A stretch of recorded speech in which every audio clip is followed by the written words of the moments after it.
Hey guys, it's Hunter. Welcome back to another episode of ASKgufish. Before we get into your questions, two things. Firstly, I've just booked my tickets to WinterNam, so if any of you are going, I'm looking forward to seeing you there. And secondly, you see what I got back there? Oh, look at this. I know, it's not the satin one. Still, I don't know anyone outside of PRS that has one right now. As of filming, none of them are even in stock at Sweetwater. This is what PRS had for the review.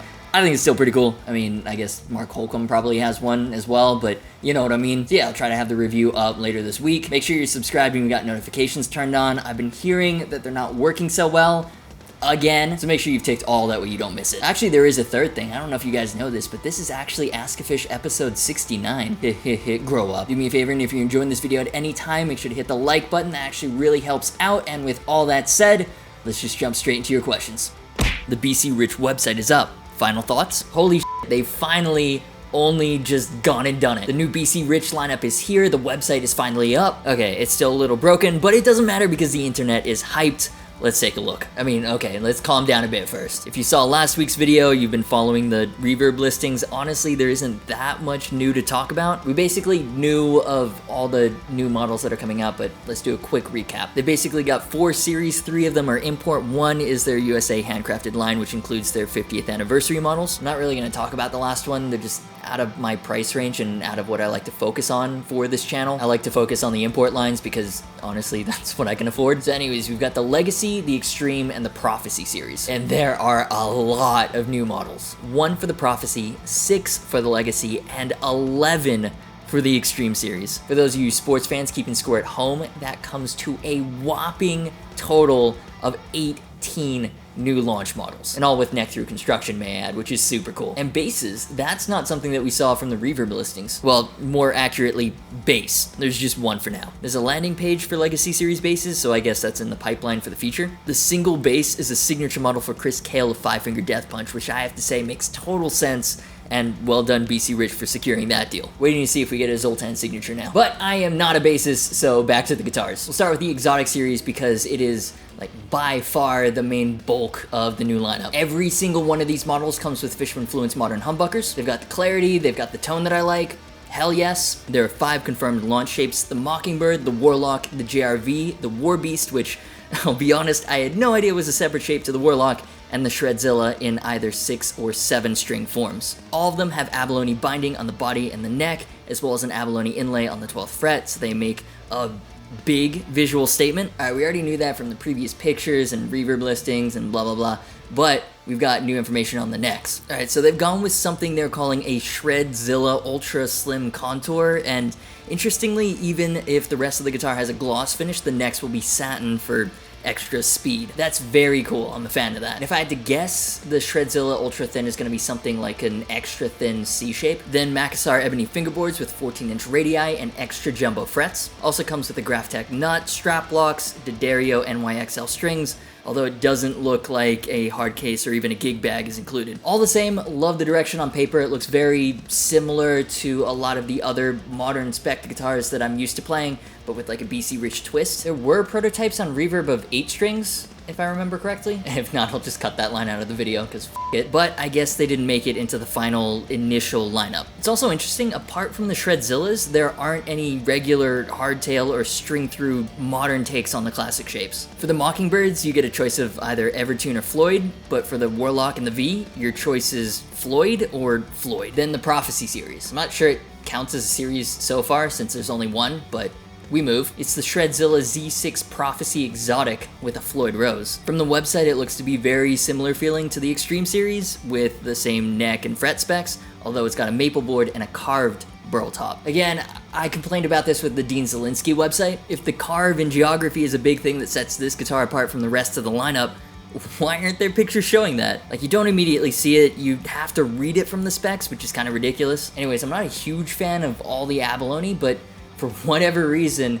that f***ing cyan blue with the maple board really works for me. No idea why. And then for pickups, we've got a DiMarzio Super Distortion in the neck and a Deactivator X in the bridge. I'll be straight up, I know absolutely f***ing nothing about DiMarzios.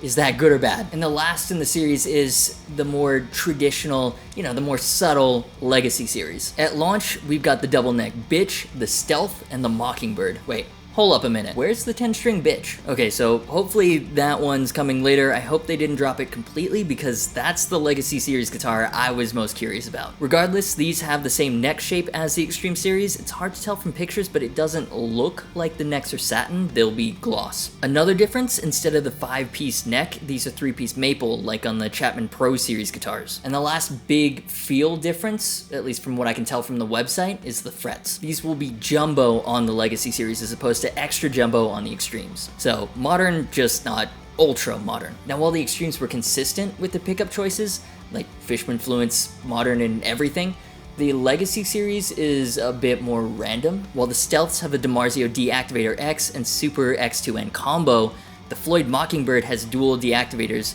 and the rest of them have Duncan design pickups. Having never tried DiMarzios, I can't say for sure if that's an upgrade or a downgrade, but having tried Duncan designed HB103s, I can say that while they're not bad, I didn't find them necessarily spectacular. I mean, if the depth of each series wasn't already a pretty clear sign, it looks like BC Rich's focus is towards the future. You know, bringing in new players, people that aren't already BC Rich fans. So I don't know if I'll ever be a BC Rich owner. Like, visually, they're just not my thing at all. But as someone who is not a BC Rich fan whatsoever, I'm excited for everyone that is. I don't know what their distribution situation is like. So far, the only listings are from independent dealers like Red Blanket. I don't see the new lineup listed on Thomann or Musician's Friend, for example. But at least from a product standpoint, the signs are good for a successful relaunch because, let's be honest, the BC Rich community is a really passionate fan base, but as a brand, they haven't really been a thing.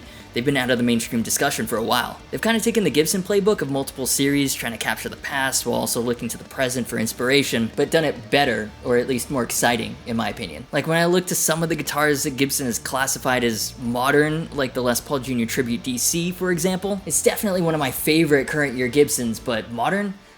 Yeah, I don't know about that one, Chief. Like, where is the LPJ with the low-profile hip shot bridge? Come on, Gibson, do it. The Extreme series are properly modern takes on the, whether you like them or not, iconic BC Rich designs. Like, as someone who's never given BC Rich a second look, I am genuinely interested in trying one of these out and finally seeing what this brand is about. Again, I'm a little concerned about the number of launch models, like it is a lot. I get that they're trying to have a BC Rich for everyone, but as someone who's been going through the guitar design process with like the Signature and a whole bunch of other still unreleased models, 18 new guitars, and I guess 19 if we include the bass, is still a lot to get right at one time. And with a relaunch this public, you really don't want to mess it up. And is there really enough demand for double necks to warrant 3 SKUs? I don't know. It'll also be interesting to see if they stick with all that abalone on the Extreme series. Reading through your comments, that seems to be one of the standout complaints. So we'll see. Really hope they have a booth at NAMM, that way I can check them out in person, because from the website photos, you never really know. In the meantime though, what are your feelings on the new BC Rich line? Now that we've got all the solid details, are you excited? Not so much? And if you are excited, which ones in particular are you most interested in taking a closer look at? The poll is, of course, in the top right. I know I asked last week, but there was still quite a lot of speculation. With the updated details, has your opinion changed? I'd love to know.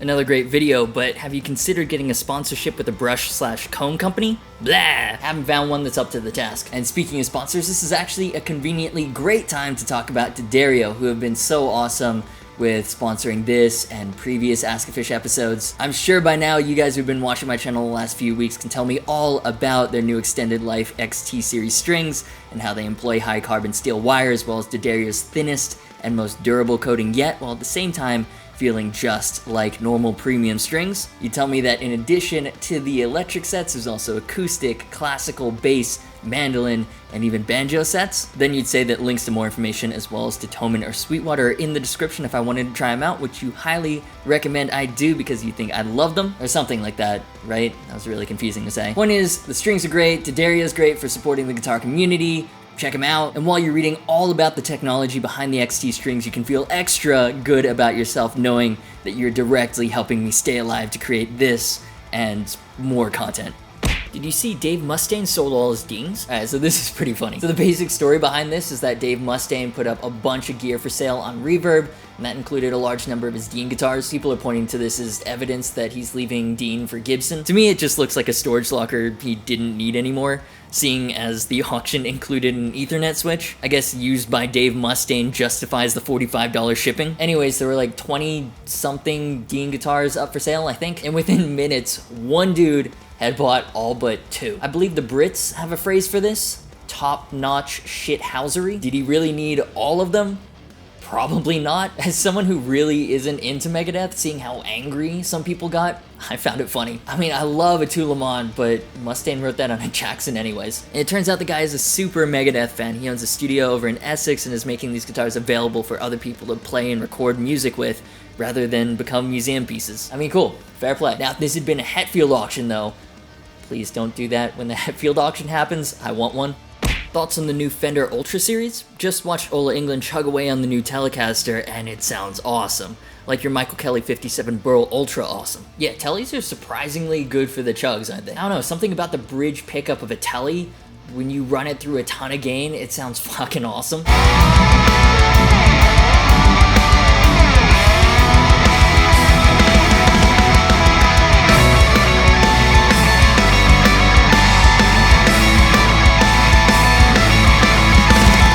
The new Fender Ultra series, honestly, okay, I'll get to my opinion in a second. So Fender's been updating all their lineups, right? There's the updated Player series, the Vintera series, American Professional, and Performer? I don't really remember. And in case you missed it, the newest is the American Ultra series, as the name suggests, their most premium production line. All the usual suspects are here: the Strat, the Telly, the Jazzmaster. Now, I think the problem they ran into was they had that teaser video where they hyped them up so much, like, you've never seen Fenders like this before. Me over here, I was like, ooh, what are we getting? We've got stainless steel frets popping up on more and more affordable guitars. Fender's just released a roasted maple neck for standalone purchase. Are we getting both those on these Ultra Fenders? And then they get properly announced and it's like, well, we kinda have seen Fenders like this before. It's the Elite series with updated neck contours and a couple of minor spec changes. I mean, the fingerboards now have 10 to 14 compound radii instead of 9.5 to 14. Cool. I mean, if the marketing hadn't over-promised so much, I don't think I would have been nearly as disappointed. It's essentially an incremental update to a guitar I couldn't afford anyways. And let me know in the comments, is anyone actually a fan of Fender noiseless single coils? I haven't ever found them that inspiring compared to the regular ones, but I also haven't spent that much time with them. So what do you think overall? Personally, the last year or so, I've been getting more and more into Fender. Like, I gush about my Player Series Telly to anyone that'll listen. For the money that they're asking for it, it's a no-brainer if you're missing a Telecaster in your collection. And I'm really enjoying the super old-school Vintera 50s Telly as well. And so even if I'm not that hyped about them, I'm sure the Ultra Series are great playing guitars. I mean, they are American-made Fenders. Just right now, I think that the Vintera's 50s modified Telly or the upcoming Mexi-made Jim Root Jazzmaster are a lot more interesting. But poll in the top right, let me know what you want to see on the channel. And now, of course, it is time to hear from yet another adoring fan. It is the high praise of the week. Sounds like every other guitar you play on the shitty channel, comma, comma, comma, comma. Seriously, guitar to amp, nothing more. I mean, I guess his full stop button is broken, as is his command of the English language, apparently, and understanding of guitar signal chain. No cab, no speaker load. That's a great idea. You know, this dude kind of makes me miss Ray. At least that guy had experience. Just goes to show, you never know what you have until it's gone. So if you enjoyed this video, do me a favor and hit the like button, leave your thoughts in your comments down below. Also make sure to subscribe if you haven't already. It's the big red button and it really helps me out. Links to social media, the Patreon community, and the Discord server are in the description. Also merch, though there aren't that many sizes left. I'm doing a reboot. As always, thanks so much for watching. You've been awesome, and I'll see you for the next video.